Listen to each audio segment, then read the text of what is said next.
Bonjour et bienvenue dans Voix de soignants. Chez Fête Santé, nous sommes experts des recrutements médicaux et paramédicaux. Dans notre émission, nous recevons des invités issus du domaine de la santé qui nous parlent de leur métier et nous partagent leur quotidien. Nous vous invitons maintenant à écouter notre nouvel épisode. Bonne écoute! Bonjour à tous, ravi de vous retrouver pour ce nouveau numéro de Voix de soignants.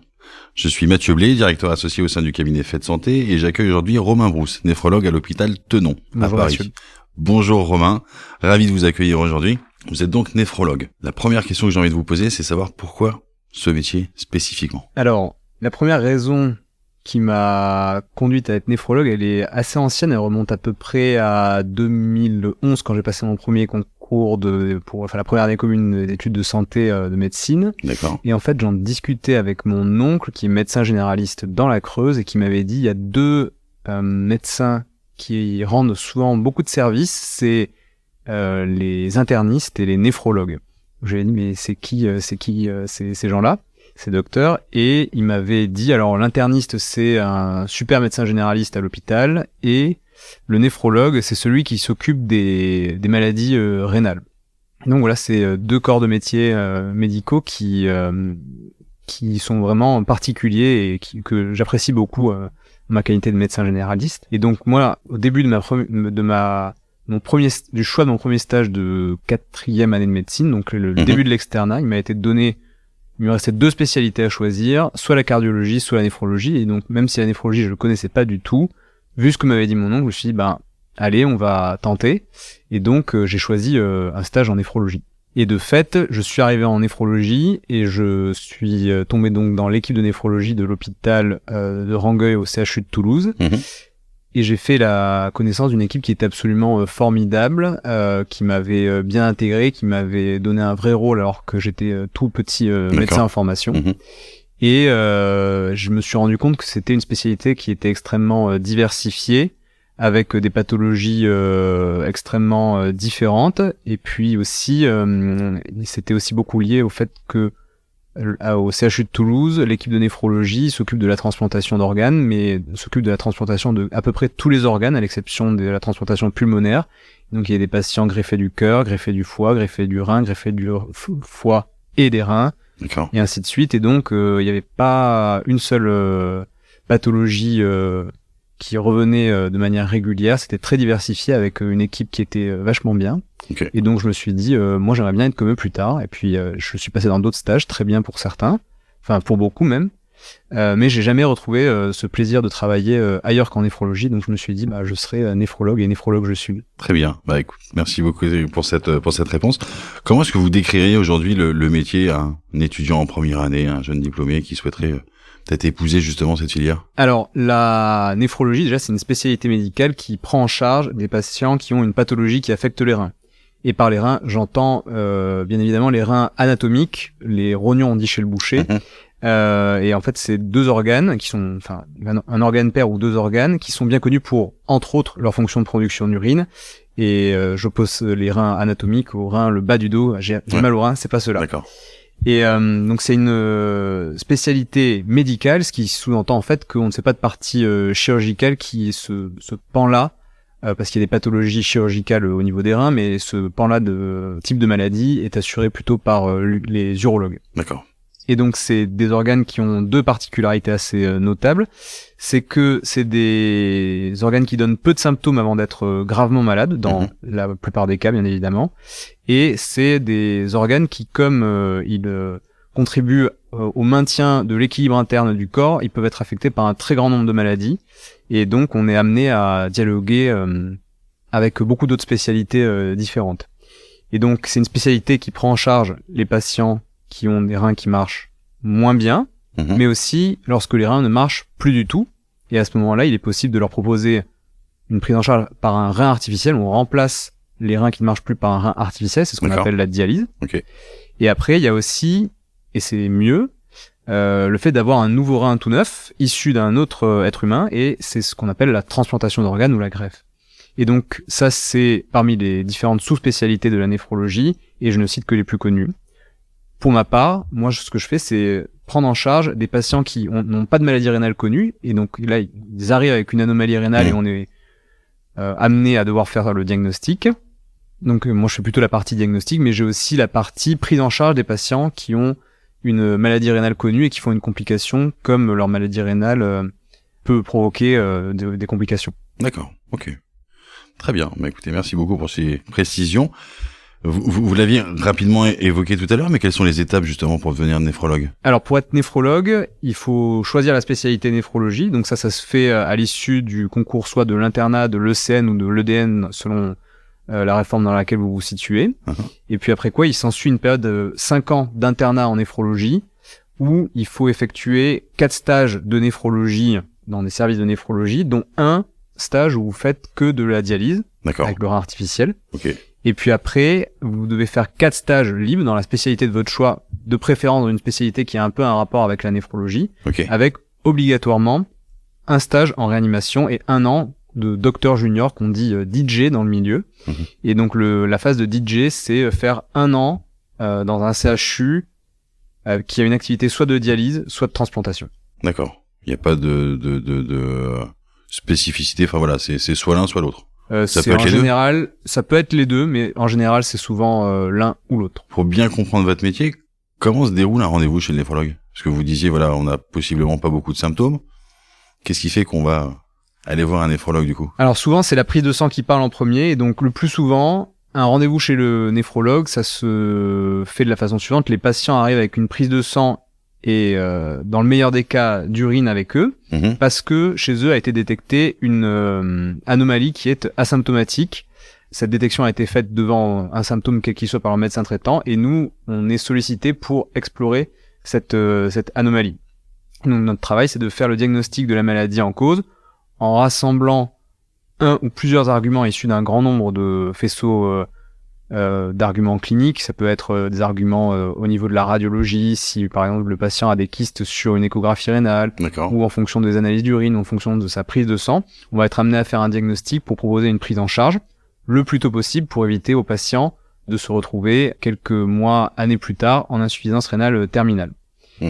Moi, l'analogie que je prends le plus souvent avec les patients en consultation, c'est celui du garagiste qui fait la révision des 30 000 km. En fait, effectivement, la voiture marche, mais si on néglige tous les voyants qui s'allument au rouge, au bout d'un moment, c'est la panne. Et donc, moi, je leur dis que certes, ils ont pas encore de symptômes, mais ils ont une anomalie biologique qui est détectée et qu'il faut s'en occuper maintenant pour qu'elle pose jamais de problème à un moment imprévu. Et donc ça prend en général au cours d'une consultation 20 à 30 minutes, et une fois le diagnostic effectué, on prend en charge les patients avec différentes composantes. Ça peut être pharmaceutique en donnant des médicaments, mais aussi on est souvent amené à modifier leur alimentation, leur style de vie, et aussi il faut prendre en charge la maladie, les autres maladies de fond, parce que souvent les autres maladies de fond peuvent amener à avoir des conséquences sur le rein. D'accord. Ok, très bien. Quels sont les aspects du métier que vous préférez ? Et inversement. Alors, l'aspect du métier que je préfère, et c'est celui que j'avais déjà cité tout à l'heure quand j'étais plus petit externe étudiant, c'est que c'est en fait un métier extrêmement varié. Et en fait, on est amené à dialoguer avec beaucoup d'autres spécialités, et même au sein de notre spécialité, puisqu'en fait, on peut, après avoir fait une réunion sur les apports optimum en eau du robinet, faire une garde aux soins intensifs et avoir des patients qui sont en situation de détresse vitale critique, et donc on a une activité qui est très très variée au sein de notre spécialité et puis au sein de la médecine en général, et puisqu'on va être amené à dialoguer avec des spécialités radiologiques, biologiques comme l'anatomopathologie ou les biochimistes par exemple. Donc cette variété, moi, c'est ce qui me tient le plus à cœur dans ma spécialité, ce qui fait que je préfère cette spécialité plus que toutes les autres que j'ai pu rencontrer. Ce que j'aime bien aussi dans cette spécialité, c'est que c'est une spécialité où on peut se rattacher, si vous voulez, à autre chose que notre interprétation personnelle de la situation du malade. C'est-à-dire qu'on est aidé par des éléments biologiques et notamment histologiques avec l'analyse des tissus qui peuvent nous permettre de dire cette personne est malade ou cette personne n'est pas malade. Et le fait justement de pouvoir bâtir un raisonnement en s'aidant du point de vue des autres et des analyses issues des autres, ça permet de faire quelque chose d'un petit peu solide, de pouvoir dire au patient oui, vous êtes malade comme ça, ou non, vous n'êtes pas malade. Et voilà, ça permet d'avoir un raisonnement je pense assez étayé et au final une conclusion assez solide. L'autre aspect que j'aime bien, alors moi je suis pas du tout chirurgien dans l'âme, même si quand j'étais tout petit j'avais pensé le faire, en fait au final j'ai plutôt dévié, c'est que c'est un métier où même si on n'est pas chirurgien, on a quand même un aspect technique qui est assez important, puisque on est amené à faire des échographies, à poser des cathéters, à faire des biopsies rénales, et donc on utilise à la fois notre jus de cerveau mais aussi un petit peu nos mains quand même, donc de temps en temps c'est chouette. Et enfin, moi, le dernier aspect qui est très intéressant de notre profession, je pense, c'est qu'en fait, l'intérêt des industriels pharmaceutiques est de plus en plus manifeste dans la néphrologie. Et donc, il y a de plus en plus d'études sur des maladies rénales. Et en fait, il y a de plus en plus de révolutions thérapeutiques qui sont amenées à arriver ou qui sont en train d'arriver. Je pense notamment au fait que probablement d'ici quelques années on pourra faire des transplantations rénales avec des reins de cochon, la première ayant été faite il y a quelques mois. Ouais, tout à fait. Ok. Voilà, donc des révolutions sont en cours et vont arriver, et donc ça c'est très stimulant. Et vous m'avez demandé aussi les aspects un peu moins sympas de ma spécialité. Exactement.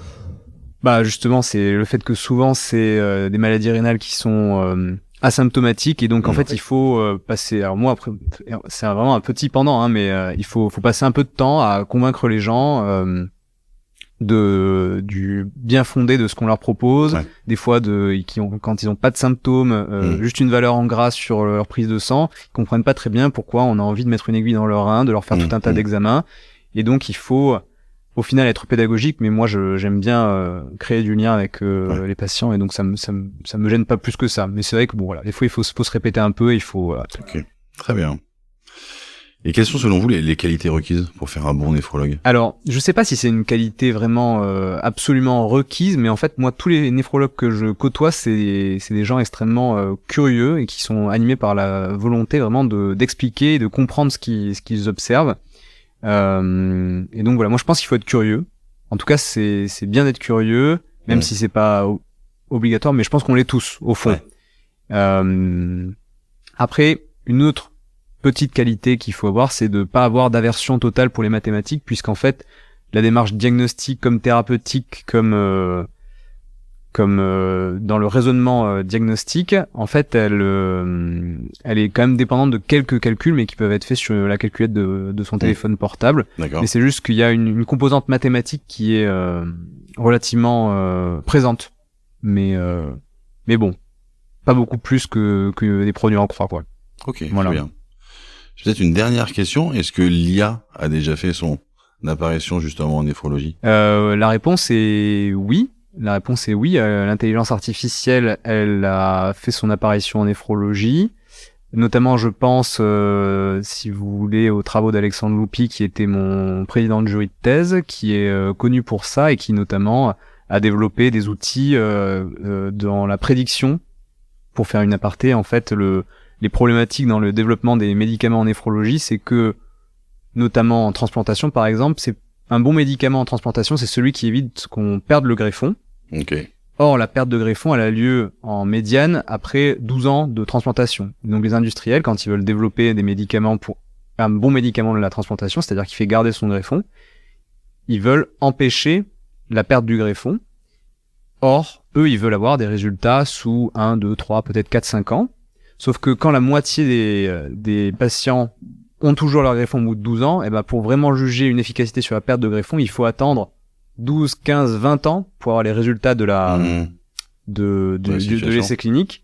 Or, les industriels ne veulent pas s'engager sur des recherches de 20 ans, puisqu'en fait, ils vont se faire doubler par leurs concurrents, etc.